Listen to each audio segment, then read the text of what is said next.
Oke, lanjut ke pertanyaan berikutnya. Malam, Dok, mau tanya, apakah air yang dihasilkan dari proses Puriday, kandungan baiknya seperti mineral dan lain-lain, dipengaruhi oleh sumber air yang sebelumnya difilter pada Puriday? Terima kasih.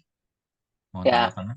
yang nggak terpengaruh kan, maksudnya intinya tuh misalnya airnya kan yang tadi kotor sekali, misalnya hitam gitu kan, terus diproses, ya cuman mungkin saya nggak tahu cara kerjanya kan, jadi saya nggak bisa jelasin. Mungkin jadi beban buat alatnya tuh lebih berat kalau airnya tuh kotor lah, banyak segala macam, jadi filternya jadi lebih sering diganti, atau penurunan itunya lebih cepat, misalnya dari 900-nya sampai nolnya butuh biasanya 3 bulan, kalau airnya kotor banget mungkin 2 bulan gitu kan, itu nggak tahu. Tapi pokoknya sih lihat aja, intinya sih pasti ada pengaruhnya, cuman yang penting hasil air yang diproduksinya itu gimana, dicek aja kan itu.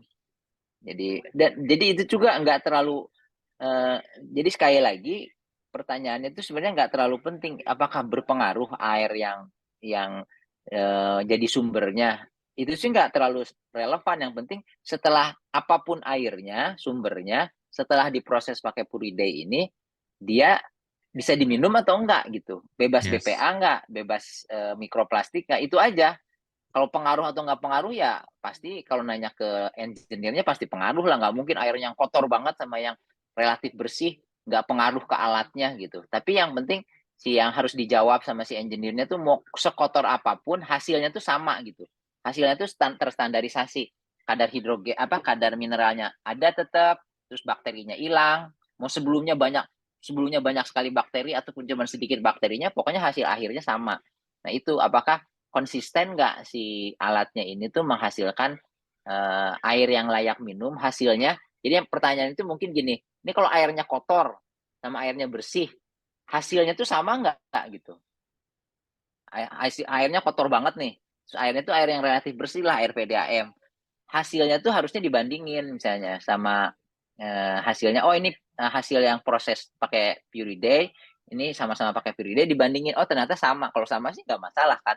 Cuman apakah jadi membebani si filternya atau apa ya, itu kurang ngerti, harus tanya ke si desainernya kan, atau dari pabriknya. Oke, baik, Dok. Nah, sekarang ke Pak Leo, Pak. Pak Leo izin bertanya, air Puriday itu sudah ada mineralnya juga kan, Pak? Saya cek PDF, mungkin ini hasil lab testnya ya. Ada mineral test. PDF-nya bahasa Korea, saya nggak bisa baca, Pak, katanya. Mo- Mohon tanggapannya, Pak. Iya, ada. Ada. Nah, Ada mineralnya yang tadi kan sudah dijelaskan kan ya. Jadi Puride itu tidak seperti alat RO yang menghilangkan mineral dari sumbernya. Kalau kalau Puride itu menyaring kotoran-kotoran yang memang tidak bagus untuk tubuh kita, untuk kesehatan, dan juga masih menghasilkan mineral untuk air minum yang misalnya kandungan mineral yang ada di air gitu loh, untuk kita minum ya, untuk kesehatan manusia, tubuh kita gitu. oke. Kalau yang tadi maksudnya bahasa Korea kan nggak ngerti. Tapi kan yang dari PDAM kan ada laporannya, kadar kadar mineralnya tuh tetap ada gitu. Itu kan pakai bahasa Indonesia, yang bahasa Koreanya memang nggak ngerti ya pakai bahasa Korea. Tapi kalau yang hasil PDAM itu ada, saya baca kok, oh ini ada kalsiumnya, ada magnesiumnya, ada gitu. Mungkin Itu ya, mungkin Kak. tadi tadi yang nanya belum lihat yang laporan dari Ya, ya, ya, ya. PDAM-nya, lihatnya Oke. dari Ya. Korea, yang laporan dari Koreanya. Ja- Terus juga masalahnya Jangan ini, yang saya masih, susah, Kak Florija. terus saya tuh bingungnya gini, anggap jadi nggak usah ngomongin masalah RO lah ya, nggak usah mesti mineral atau enggak, anggap aja si RO tuh layak minum, anggap ya, terus Purida itu layak minum, yang satu harganya 30 juta kalau mau bikin, atau 20 juta, yang satu harganya 2 juta, ya secara logika aja tuh kalaupun dua-duanya layak minum, ngapain dulu, mungkin nggak ada solusi kan. Ini juga disebutnya tadi Pak Leo bilang ini teknologi baru di Korea yang bisa tanpa mesin listrik segala macam, tapi bisa bikin air layak minum kan baru, mungkin makanya jadi best seller, kejual berapa ribu gitu kan. Tapi maksud dari segi biaya aja tuh ngapain sih pusing mikirin itu gitu. Bahkan orang yang udah punya mesin air RO aja gitu ya. Itu tuh harusnya mikir dulu, saya bayar 20 jutaan untuk bikin air yang bisa layak minum. Sekarang dia pakai cuma 2 juta, layak minum juga. Ya, ya oke lah sama. Apalagi sekarang saya dikasih tahu bahwa air RO itu ternyata berbahaya buat kesehatan. Itu kan kayak mirip-mirip, oh saya sayang mau apa. Itu mirip kayak gini loh. Misalnya saya udah beli mobil, harganya 200 juta gitu ya. Terus dipakai sama anak saya kemana-mana gitu. Nganter-nganter anak saya. Terus ada yang informasi, Pak itu hati-hati tuh mesinnya tuh bisa tiba-tiba meledak. Pak sayang udah beli, biarin aja lah gitu. Kan nggak ngomong gitu. Kalau misalnya dipakai buat anak tiap hari gitu, itu tiba-tiba bannya meledak, kecelakaan, bahaya tuh Pak. Wah sayang lah. Enggak, udah biarin aja, udah kepalang beli. Kan nggak gitu gitu. Kalau udah buat anak, buat keluarga gitu. Jadi Iya. saya rada aneh gitu mikirnya tuh, pusing mikirin ini air RO tuh layak atau ini. Kalau yang belum punya air RO gitu, yang belum punya mesin, udah nggak usah banyak pusing gitu kan. Sekarang ada solusi pakai air RO meragukan. Anggaplah informasinya meragukan bener nggak berbahaya, tapi kan udah terlalu jauh itu mahal, terlalu mahal gitu kalau mau bikin air ledeng. Anggap dia percaya bahwa mikroplastik berbahaya, apa namanya BPA berbahaya. Berarti solusinya antara air RO atau si Puri Day ini kan, Puri Day ini. Antara dua itu solusinya biar nggak terpapar mikroplastik atau terpapar BPA. Nggak peduli ada mineralnya atau enggak. Anggaplah nggak usah pusing. Itu harus milih, kalau belum punya alat ya gimana gitu. Ngapain beli yang harganya puluhan juta sementara udah ada alat yang harganya ekonomis gitu, jauh kan. Iya. Nah baru nanti yang udah punya mesin RO baru dikasih tahu itu bahaya loh. Ada teman saya tuh gitu, apa tetangga saya itu udah bertahun-tahun pakai air RO, itu tuh banyak banget keluhannya. Kan dia dekat, kalau tetangga kan berobat ke saya tuh gratis. Kalau tetangga semua sekitar situ tuh. Jadi pada kalau sakit tuh pada datang aja ke rumah, ke klinik gitu ya. Itu keluhannya banyak banget itu tuh. Inilah sakit pegel-pegel lah, susah turun berat badan, tensinya naik. Terus pakai air di rumah, pakai air apa? Air RO. Ya pantas aja, saya kasih tahu gini-gini. Terus dia ganti, udah sekarang jarang datang lagi. Karena itu tuh efek samping jangka panjangnya, orang tuh nggak ngelihat gitu, nggak akan kelihatan minum sehari 2 hari, sebulan 2 bulan langsung kelihatan efeknya. Tapi kalau udah bertahun-tahun minum air yang nggak ada mineralnya, sementara kita tuh udah tanya aja, dokter-dokter tuh sering loh periksa orang banyak keluhan sakit kepala, pegel-pegel, periksa mineral itu tuh, periksa natriumnya, periksa kaliumnya, periksa kalsiumnya, periksa magnesiumnya. Oh Pak, Bapak kalsiumnya rendah, ini kasih suplemen. Itu tuh menunjukkan bahwa si mineral tuh penting gitu. Jadi orang yang kekurangan mineral itu banyak keluhan. Terus sekarang tiap hari minumnya air yang nggak ada mineralnya. Terus datang keluhan sakit kepala lah, nyalahin kolesterol lah, nyalahin itu segala macem gitu. Terus juga yang ngomong kan bukan dokter, sekedar dokter aja, tuh WHO gitu ngomong. Ini hati-hati ya kata WHO. WHO tuh nggak ada hubungannya, nggak ada kepentingan buat jualan air atau merusak pasaran orang yang bisnis RO. Enggak, dikasih tahu aja ini yang berbahaya buat kesehatan tuh ini. Hati-hati, jangan dikonsumsi jangka panjang. Kalau sekali-sekali sih oke gitu. Oke, nah buat teman-teman ya, kalau LWG itu menyediakan ya solusi untuk setiap masalah, ya LWG bisa tuh.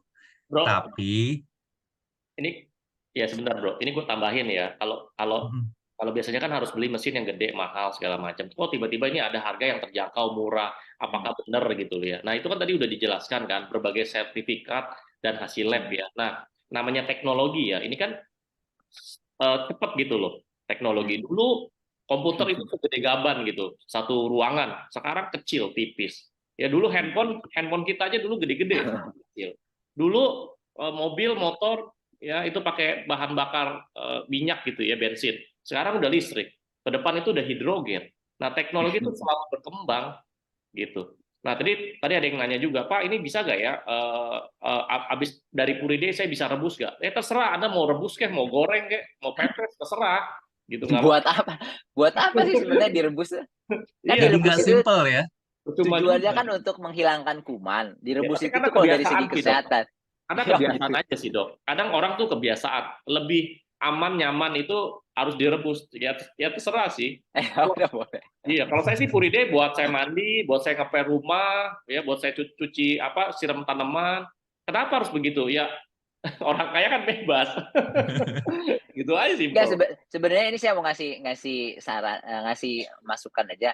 Kalau Puride itu bagusnya tuh untuk minum gitu, sama Yes. untuk mungkin tanaman gitu ya, Mm-mm. tanaman buat binatang peliharaan.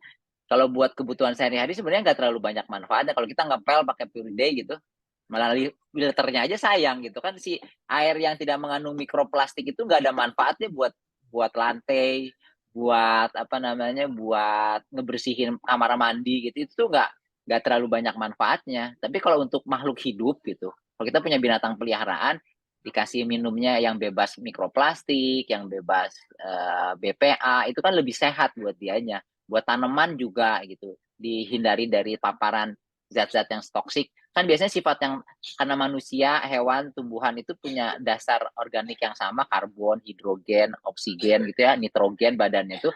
Jadi biasanya yang ngerusak tanaman tuh, yang ngerusak manusia itu, ngerusak sel manusia, ngerusak sel hewan juga, ngerusak sel tanaman juga gitu.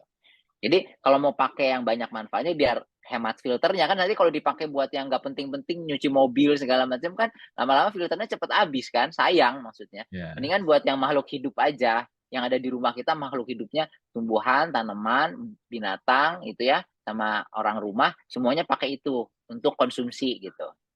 Yes. Kurang lebih sih gitu. Teman-teman mesti bisa ini ya, punya mindset simple ya, keep it simple gitu. Karena kalau kita nggak bisa, nanti berhadapan dengan eh, prospek bagaimana gitu ya kan.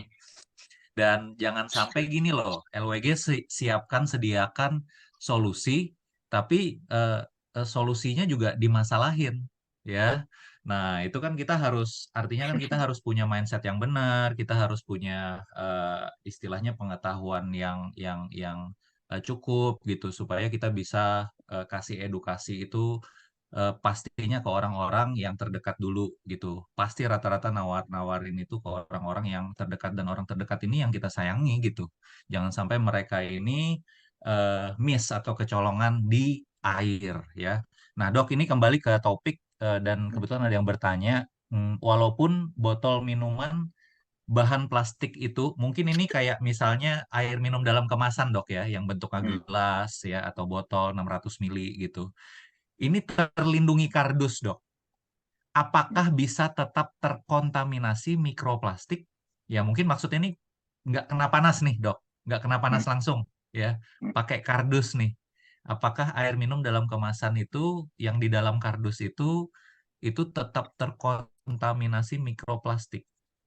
Tolong, Kalau Dok. kalau nggak Ditanggapi. pakai plastik ya nggak terkontaminasi mikroplastik. Kalau gelasnya eh, kayak botolnya botol kayak apa, minum premium gitu kan, apa, air minum premium yang suka di hotel-hotel itu kan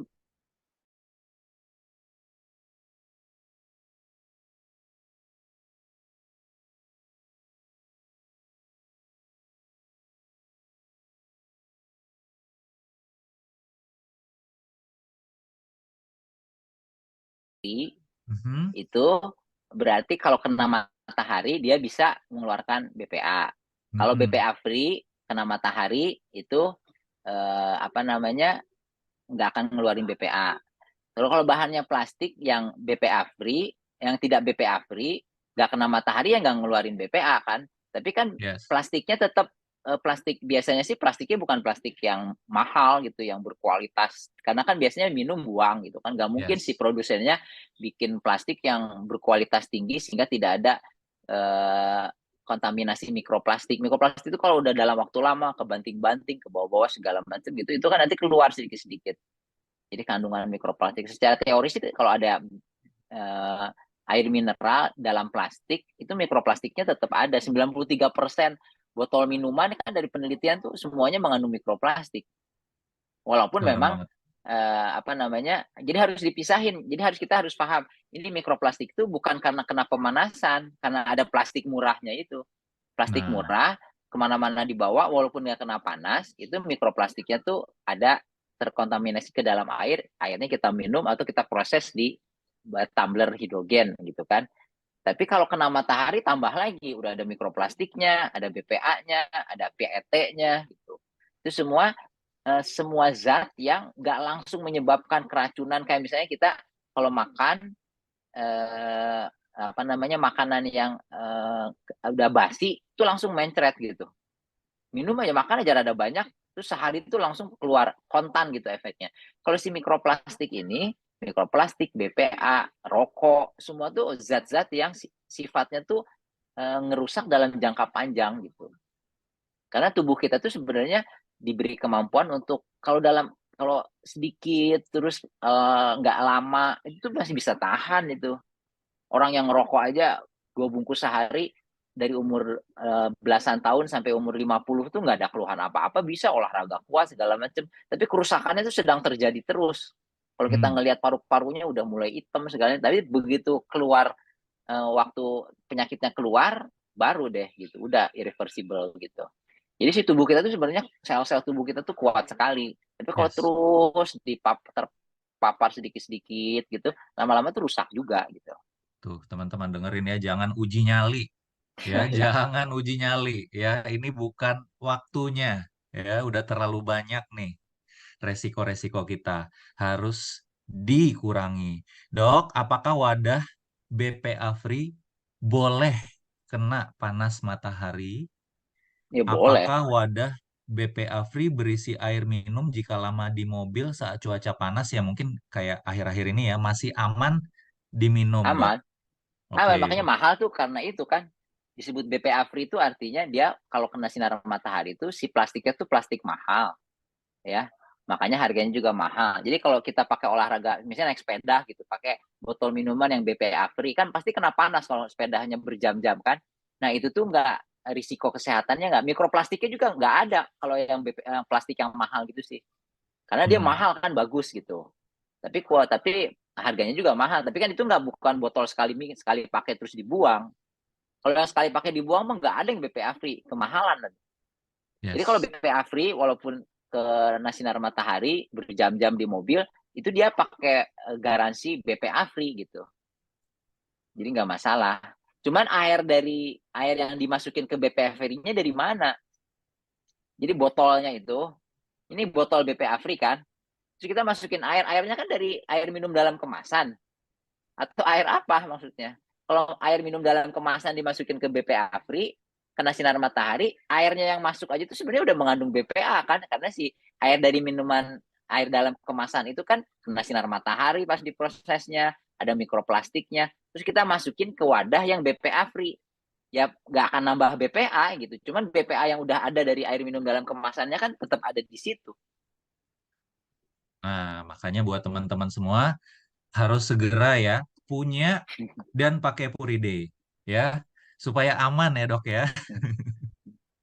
Iya. Nah, ini air dari Puride ditaruh ditaruh di hidrogen fonten. Kadar hidrogennya berapa ya, Dok? Nah, ini balik. Kalau Heeh. ini kalau si eh, kan kadar mineralnya tuh biasanya tuh kalau proses kayak gini tuh turun tapi masih ada gitu sedikit ya, sedikit turun. Kalau kayak RO tuh turunnya turun drastis sampai nol. Kalau air-air filter lain tuh biasanya kalau airnya kotor, banyak mineralnya terlalu tinggi, dia dikurangin tapi masih tetap mengandung mineral. Kalau misalnya botol fontennya yang lama ya, yang teknologinya belum PET apa namanya? Apa sih eh, teknologi yang konten tuh yang lupa saya yang terbaru PEM. lah, PM, PEM. proton exchange membrane itu tuh sangat tergantung sama kadar mineral yang ada di dalam airnya. Kalau makin tinggi kadar mineralnya, makin tinggi kadar hidrogennya. Itu yang generasi lama. Waktu itu saya pernah dikasih waktu itu Paleo tuh yang tumbler yang hidrogen fonten generasi 1, itu tuh belum proton exchange membrane. Jadi kadar hidrogennya itu 800, 700, 800 gitu. Dan itu tuh belum pakai teknologi yang baru. Itu tuh kalau makin tinggi kadar mineralnya, makin tinggi kadar hidrogennya. Ya, tapi kalau misalnya si hidrogen fonten yang sekarang, walaupun airnya misalnya air keran itu lebih sebelum diproses sama Puride itu kadar mineralnya tinggi atau setelah diproses kadar mineralnya turun tapi masih tetap ada, itu nggak berpengaruh terhadap kadar hidrogen. Bahkan air RO aja, air RO yang nggak ada mineralnya sama sekali, itu tuh kalau dimasukin ke botol fonten itu dia masih tetap menghasilkan hidrogen karena sistemnya tuh bukan sistem pakai mineral lagi. Tadinya mineralnya itu kalau teknologi lama itu si mineralnya itu dipakai untuk lewatnya listrik gitu. Si listrik itu buat ngerubah, memecah air H2O jadi gas hidrogen. Jadi harus ada mineralnya. Kalau nggak ada mineralnya, si listrik nggak bisa lewat. Kalau yang proton exchange membran itu tuh nggak penting, nggak ada mineral juga dia bisa karena dia pakai ada teknologi khusus. Berarti jadi kalau misalnya pakai alat Puriday, kalau dimasukin ke tumbler fontaine, mau sebelum diproses atau sudah diproses, kadar hidrogen itu nggak terlalu banyak, nggak terlalu berpengaruh gitu. Oke, mudah-mudahan bisa terpuaskan semua ya buat teman-teman semua. Nah, Dok, Hmm. sepertinya tadi itu pertanyaan yang terakhir ya. Dan buat teman-teman semua, kalau seandainya dirasa ada yang masih mau ditanyakan bisa dikumpulin ke upline-nya masing-masing ya. Silahkan nanti dikumpulkan dan diteruskan ke Dokter Andi kalau seandainya ada. Dan saya ucapkan sekali lagi terima kasih buat Dokter Andi Pratama Dharma atas semua informasi yang luar biasa pada malam hari ini. Kita akan lanjutkan Zoom di kesempatan lain. Dan terima kasih juga buat Pak Leonardo Hisan dan juga buat teman-teman lainnya. Sekali lagi jangan lupa ya, Puriday ini adalah alat yang pertama dan satu-satunya ya yang bisa membantu kita semua untuk punya air minum atau bahan baku air hidrogen fonten itu yang bagus gitu loh. Ya, yang bebas dari kandungan-kandungan berbahaya yang ada rata-rata di hampir semua sumber air kita yang ada di luar atau saat sebelumnya. Ya, jadi mudah-mudahan teman-teman semua semakin yakin ya, semakin mantap lagi. Dan buat teman-teman yang baru hadir pertama kali pada malam hari ini itu menambah wawasan Anda semua bahwa penting banget air sehat itu untuk kesehatan kita dan keluarga kita. Jangan sembarangan karena efek jangka panjangnya itu luar biasa merusaknya. Sekali lagi, buat teman-teman semua, selamat malam. Terima kasih, Dokter Andi. Sampai ketemu di kesempatan Sama-sama. lainnya ya, Yuk, Dokter ya. Salam oke. sukses buat kita semua. Selamat malam Ya. sekali lagi.